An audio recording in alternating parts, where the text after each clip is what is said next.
안녕하세요.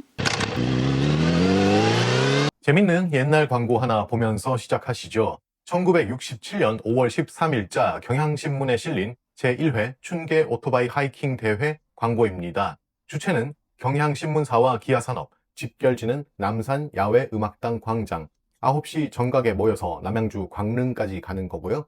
회비는 한 대당 300원이고 2인 탑승이면 400원이네요.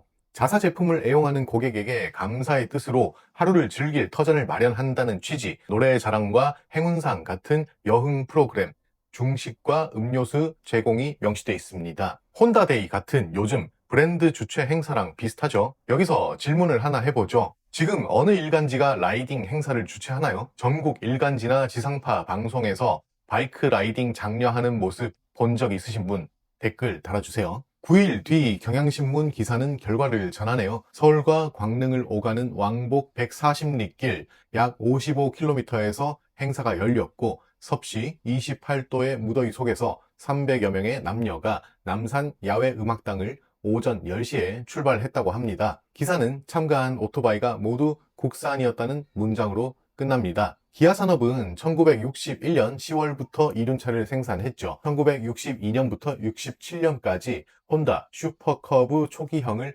라이선스 생산한 기아 혼다 C100이 국내 최초 양산 모터사이클이고 6년간 누적 생산량은 3,676대 수준으로 알려져 있습니다. 후속 C50이 1968년부터 73년까지 약 12,000여 대 생산됐죠. 1967년 남산 광릉 행사는 순수한 동호회 문화가 아니라 제조사 판촉 이벤트였습니다. 참가 자격 자체가 기아산업 제품 C100과 C114K 소유자로 한정돼 있었죠. 국가 신산업이 스스로 문화를 만들려 했고 일간지가 그 파트너로 나섰습니다. 당시 모터사이클은 정책적으로 밀어주는 산업이었죠. 회비 300원, 현재의 약 12,000원에서 13,000원이었네요. C100의 가격은 1967년 기준 13만원에서 15만원대로 현재의 약 500에서 700만원 가치였죠. 일반 근로자의 연봉을 넘는 수준이었고 서울에서 작은 집도 살 수 있는 돈이었습니다. 이륜차는 부유층 사치품이라는 인식이 있을만 했죠. 1971년 3월 27일자 경향신문 연재 서울 세풍속도 123회는 이 시기에 폭발적 성장을 기록합니다. 10년 전만 해도 전국 1000대에 못 미치던 오토바이가 전국 10여만 대, 서울 5만여 대로 늘었다고 전하죠.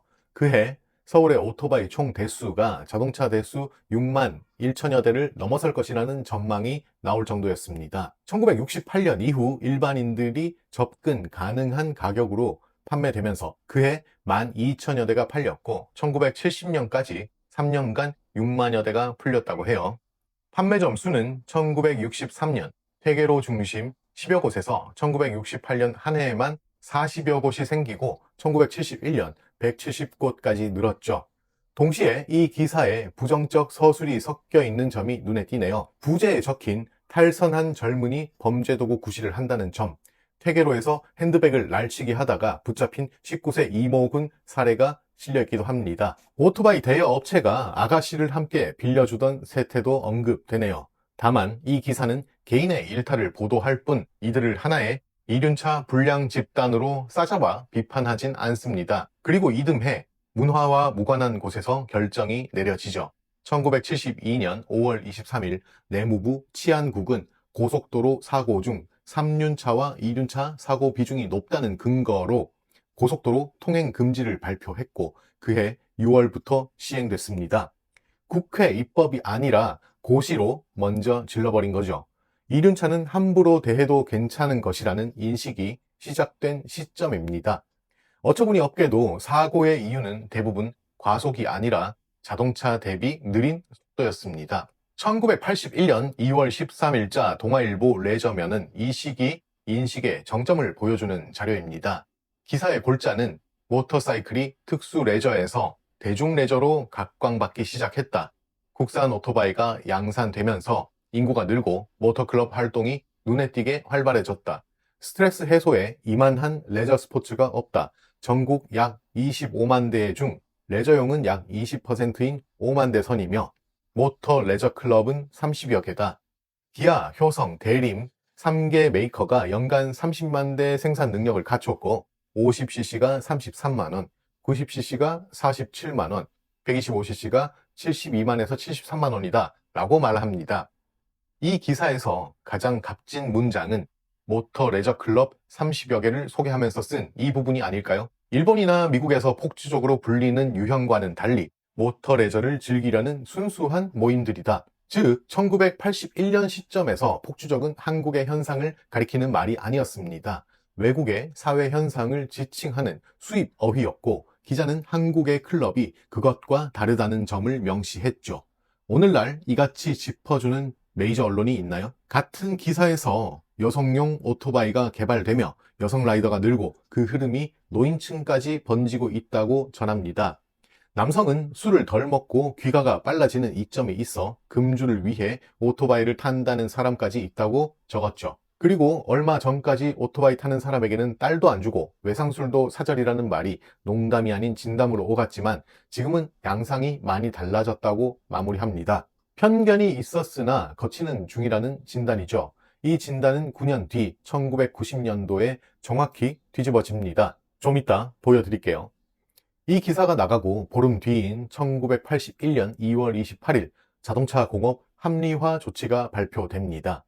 기아 기현의 이륜차 부문은 대림으로 넘어갔고 1982년 4월 대림 자동차 공업이 출범했죠. 국내 이륜차 산업의 주체가 국가 시책에 의해 재편되던 바로 그 시점에 신문은 모터사이클의 대중화를 이야기하고 있었습니다. 1990년 5월 27일 대학생과 재수생 등으로 구성된 이른바 터보 클럽 회원들이 20대 여성을 납치해 집단 성폭행한 사건이 발생했고 6월에 4명이 구속됐습니다. 보도는 이들이 미국의 펑크족과 일본의 폭주족을 모방했다고 기술하죠. 수입 어휘였던 폭주족이 한국인 집단에게 처음 부착된 국면입니다. 같은 해 10월 13일 노태우 대통령이 그 유명한 특별선언 범죄와의 전쟁을 선포합니다. 저는 우리의 공동체를 파괴하는 범죄와 폭력에 대한 전쟁을 선포하고 헌법이 부여한 대통령의 모든 권한을 동원해서 이를 소탕해. 선언의 세 번째 항목은 과소비와 투기, 퇴폐와 향락을 바로잡아 건강한 사회를 만들겠다는 것이었죠. 강력 범죄만이 아니라 풍기와 생활 양식이 단속 대상에 포함됐다는 뜻입니다. 눈에 띄고 소리가 크고 젊고 무리지어 다니는 바이커들은 이 프레임에 착 들어맞았죠. 요약하면 1990년 상반기 터보클럽 사건이 대중들에게 이륜차에 대한 부정적 인식을 각인시켰고 범죄와의 전쟁을 통해 낙인이 강해진 것입니다. 여기에 더해 도로교통법 공동위험행위 금지 조항이 1993년 7월 1일 시행되면서 법적 실체가 부여됐습니다. 무리짓는 행위 자체가 규율 대상이 된 거죠. 이 시점에서 폭주족은 언론의 은유가 아니라 법이 상정한 범주가 됐습니다. 부정적 이미지가 법 조문과 행정 관행에 이식되면 이미지를 바꾸려는 시도는 곧 법에 저항하는 것이 되죠. 입증 책임은 낙인이 찍힌 쪽으로 넘어가는데 그게 엄청 어려워지는 것이죠. 1991년 12월 14일 도로교통법이 개정되고 이듬해 시행됩니다. 긴급 자동차를 제외한 이륜차는 자동차 전용 도로에도 진입할 수 없게 되죠. 1972년 고속도로에서 시작된 배제가 20년 만에 전용 도로로 확장된 것입니다. 확장 시점이 폭주족 담론이 형성된 시기와 정확히 겹친다는 점은 우연일까요? 제도의 모순은 도로에만 있지 않습니다. 1998년 첫 헌법 소원 이후 이륜차 통행 규제를 다툰 헌법 소원은 여러 차례 제기됐으나 기각 또는 합헌으로 이어지죠. 함부로 대해도 괜찮은 존재라는 인식이 박히면 너나 할 것 없이 함부로 대합니다. 1967년에는 제조사가 돈을 들여 문화를 만들려 했고 전국 일간지가 손을 잡기도 했는데 25년 뒤에는 천한 것들이 됐습니다. 2010년대 후반 들어 배달은 외주화됐습니다. 배민 라이더스와 쿠팡이츠 같은 통합형은 라이더와 위탁 계약을 맺었고 부릉, 생각대로, 바로고 같은 가맹형 대행업체가 그 하청 구조를 떠받쳤죠. 배달 라이더들은 건당 수수료를 받는 위탁 계약자로 도로에 나섰습니다. 이 무렵 코로나19가 찾아왔죠. 음식 서비스 온라인 거래액은 2020년 대비 2021년 1년 만에 72.5% 늘었습니다. 이륜차 등록 대수도 2018년 218만 대에서 2019년 221만 대, 2020년 226만 대로 증가했습니다. 전업이든 부업이든 배달로 뛰어드는 사람이 급증했고 도심 레저 라이더 인구도 이 시기에 함께 늘었죠. 실내 활동이 막히자 헬멧을 쓰고 혼자 달릴 수 있는 취미로 모터사이클이 재조명된 것입니다. 문제는 유입 속도가 숙련도를 앞질렀다는 점입니다. 삼성교통안전문화연구소 조사에 따르면 유상운송 배달 이륜차는 한 대당 연간 2회 이상 사고를 겪었고, 이는 택시 등 일반 영업용 자동차 사고율의 7배, 개인용 이륜차의 15배에 달했죠. 환경부는 95dB를 넘는 이륜차를 확성기와 같은 이동 소음원으로 지정하는 방안까지 검토했습니다. 건당 수수료 체계에서는 더 많이, 더 빨리 배달할수록 수입이 늘어납니다. 신호 위반과 인도 주행이 생계와 직결되는 구조에서 안전 운행을 개인의 도덕 문제로만 묻기 어려운 이유죠. 짧은 시간에 유입된 인원 중에는 숙련된 라이더와 그렇지 못한 라이더가 뒤섞였고, 대중들은 인도를 달리는 오토바이 한 대, 새벽에 굉음을 내는 오토바이 한 대에 관한 나쁜 기억을 쌓아갔습니다.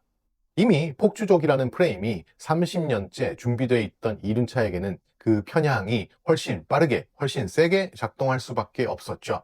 결과적으로 2020년대 들어 증폭된 이륜차에 대한 반감은 1990년대와 형태만 다를 뿐 같은 문법을 반복합니다. 1990년에는 터보클럽 사건 하나가 폭주족이라는 이름을 한국 사회에 처음 붙였고, 범죄와의 전쟁이라는 국가적 프레임이 그 이름을 증폭시켰었죠.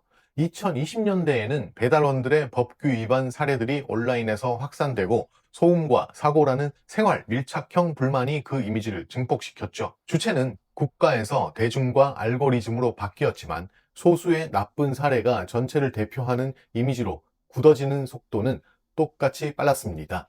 30년 전에 만들어진 낙인의 자리에 새로운 세대의 생활형 라이더들이 그대로 들어가 앉은 셈이죠. 1981년 기사는 본격적인 모터레저 시대가 열리려면 당국의 철저한 교양이 필요하다는 여론이 높다고 적고, 메이커도 생산, 판매에만 열을 올릴 것이 아니라 학원 설립 등 안전 대책에 기업 이윤의 상당 부분을 재투자해야 할 때라고 마무리합니다. 45년 전 신문이 요구한 것과 2026년 현재 라이더들 사이에서 나오는 얘기가 놀랍도록 닮지 않았나요?